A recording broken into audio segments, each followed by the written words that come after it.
Right. Hey. Hey guys, I'm Matt Sy, and I'm going to get right into it. I'm not a big fan of genetically modified foods.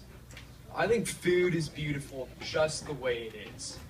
I mean, how tough are the societal standards of beauty these days that we have to change their biological makeup? Hasn't food dealt with enough body image issues as it is? Why do you think grapes are always hanging downwards? It's because they've been broken by the societal pressure to be perfect. But in all honesty, here's my grass-fed, free-range beef with genetically modified foods, okay? Because nature, in all its perfect, God-given wisdom, has spent millions and millions of years creating this wonderful thing called food. And it's been making it with just the right size and just the right amount of nutrition so that it can nourish us in the pure, optimal way that only nature knows how. From this perspective, genetically modified foods are basically the human race taking one look at this painstakingly put together source of life and then saying, we could do better.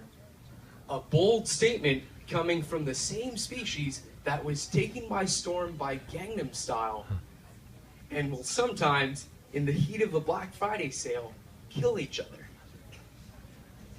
See, I don't believe food should be tinkered with, because when you tinker with food, you're stripping it of its basic integrity.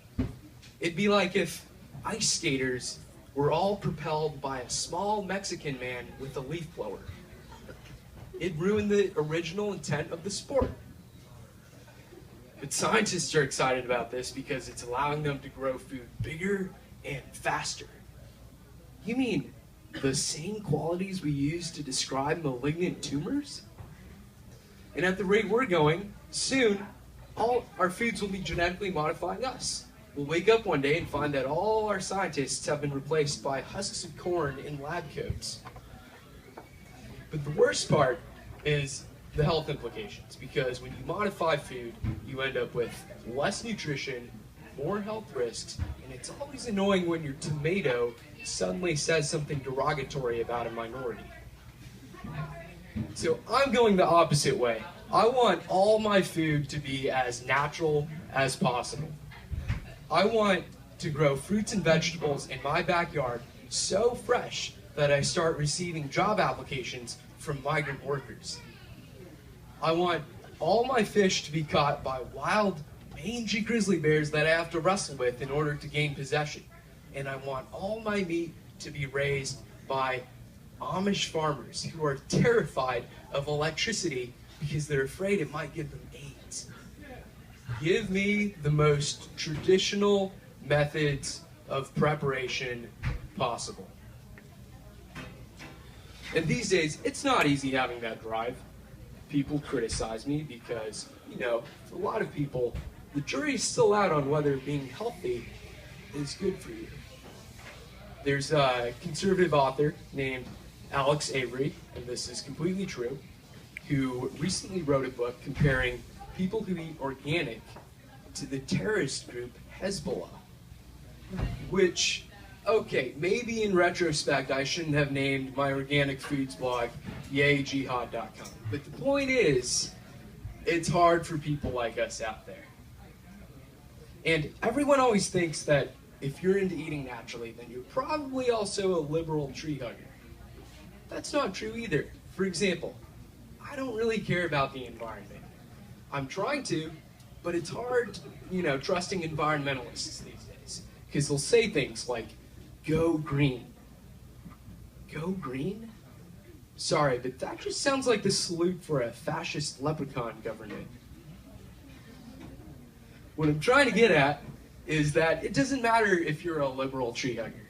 It doesn't matter who you are. Conservative, liberal, moderate, male, female, LGBT, sometimes Q, whatever other letters of the alphabet there are out there. It doesn't matter. Whoever you are, you have a reason to care about the quality of what's going in your body. And I'm not saying all genetically modified foods are bad, But as far as I'm concerned, there are really only two situations where they make sense. One, if you're trying to feed a starving third world population, and two, if you're giving up on life and want to accelerate your demise. These are really the only scenarios where they make sense. Otherwise, this is America. There's no need to spike our food. This is the country that stood up and said, we are tired of not being able to use our arms when we're lying under a blanket, and then went out and invented the Snuggie. Look, if we have the resourcefulness to end the oppressive regime of the blanket, I'm confident that we have what it takes to preserve the quality of what we eat. And that's my little diatribe on genetically modified foods. Thanks for listening.